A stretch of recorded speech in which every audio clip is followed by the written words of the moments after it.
Evaluate the expression. All right, so that's what your directions are going to say.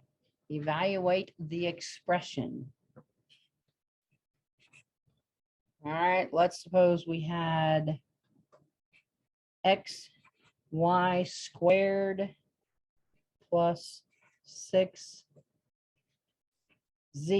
All right, I make z's with a little line through them just so that I don't ever get them confused with my 2's. All right, xy to the second power plus 6z.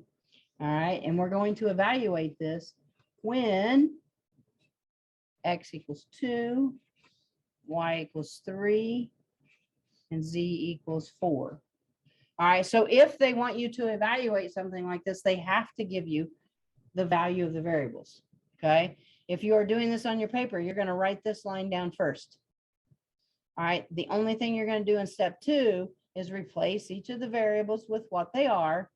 All right, now, when things are squished together, it means multiply, right? So this is saying to take the x times y squared. So really, I need a dot in there to show that I've got some multiplication going on. Now, this 6 is being multiplied by the z, so I either have to use a dot or a set of parentheses, and I really don't care how you write it on that. But when I replace that z with a 4, I don't want to write the 6 and the 4 squished together. It's going to look like 64. All right, so when I come down to do my next line, I'm going to replace the x with a 2. I'm going to put a dot in, even though it was not in the original problem. I'm going to take my y, which is 3, and make it go to the second power. I'm going to write the plus down. All right, and then here's where you have some choices. If you just wanted to do a dot, you could do a dot. If you want to put a set of parentheses around it, you could do that. When I replace the z with a 4, I could write it like that. Doesn't matter. You can do a dot, you can do a set of parentheses, doesn't matter. All right, and then once you get to this step, then you got just what we just got done doing. It's the exact same things, order of operations. Dallas? Does that work for like the 2 and 3, or do you want to? It also works for the 2 and 3. Yes, it does. I could have went 2 parentheses 3 squared. Yes. I think it's a little more confusing and kids usually don't do it there, but yes, you can. Okay. It does work. Okay. All right. Order of operations. All right. I do have a set of parentheses because of the way I wrote it. All right.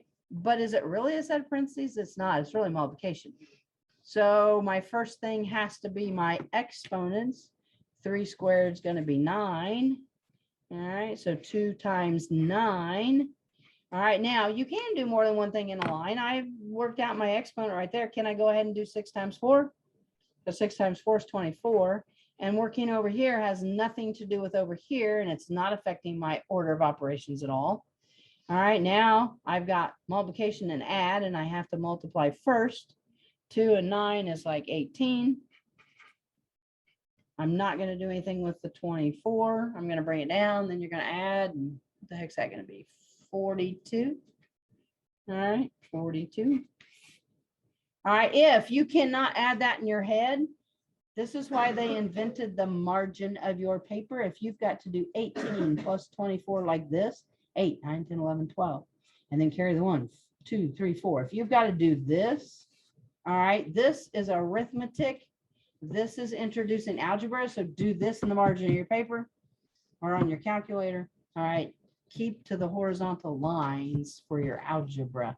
All right. We got to train you. You're not doing arithmetic anymore. You're in algebra. You're doing algebra.